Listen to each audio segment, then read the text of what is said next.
Tout en bas, au ras du sol, côtoyant les rigoles et le caniveau, le peuple, autrement dit les masses laborieuses qui sont nous, avec leur lot d'emmerdes quotidiens et qui croient encore à l'illusion de la démocratie et à la mascarade de l'élection. Au-dessus, les gouvernements qui possèdent le monopole du pouvoir, qui l'utilisent pour nous taxer, nous contrôler comme du bétail. Au niveau supérieur, les grandes entreprises, les multinationales qui contrôlent les gouvernements et dirigent réellement le monde. Financement des campagnes et corruption de la classe dirigeante par le pouvoir de l'argent, pour leur seul profit. Sans elles, les politiques et les partis n'existeraient pas. C'est ce qu'on appelle la corporatocratie.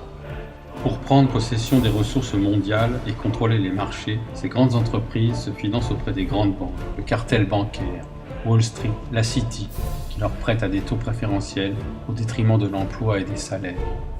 Au-dessus, les banques centrales internationales, BCE, la Fed, détenues par des capitaux privés, qui impriment la monnaie papier et dictent leurs lois aux nations.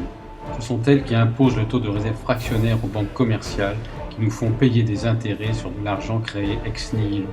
La BCE est totalement indépendante et a pour seule mission de réguler l'inflation. Et l'inflation se paye en chômage. Au-dessus encore, à un niveau international, les banques centrales utilisent le FMI et la Banque mondiale pour créer plus d'argent et exploiter les ressources des pays auxquels elles prêtent, les conduisant à la faillite et à l'anéantissement, au nom de l'équilibre monétaire international.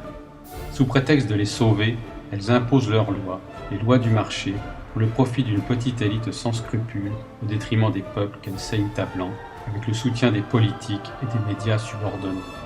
À l'avant-dernier niveau, la Banque centrale des banques centrales, la BRI, la Banque des règlements internationaux, créée par les Rothschild, qui contrôle toutes les banques centrales internationales. Au dernier niveau, tout en haut, juste sous l'œil qui domine le monde, une petite élite oligarchique réduite aux seules familles des Rothschild, cartel bancaire, et des Rockefeller, complexe militaro-industriel, assises sur leur bon gros tas d'or et qui regardent sombrer les peuples dans une extrême pauvreté en se tapotant le bas du ventre avec la satisfaction du devoir accompli. Ils poussent des cris de félicité et de suffisance en tirant sur leurs bretelles. Pof, pof, bruit de la fumée du cigare au prix incalculable qui s'échappe de la bouche de ces hyènes insatiables des ténèbres.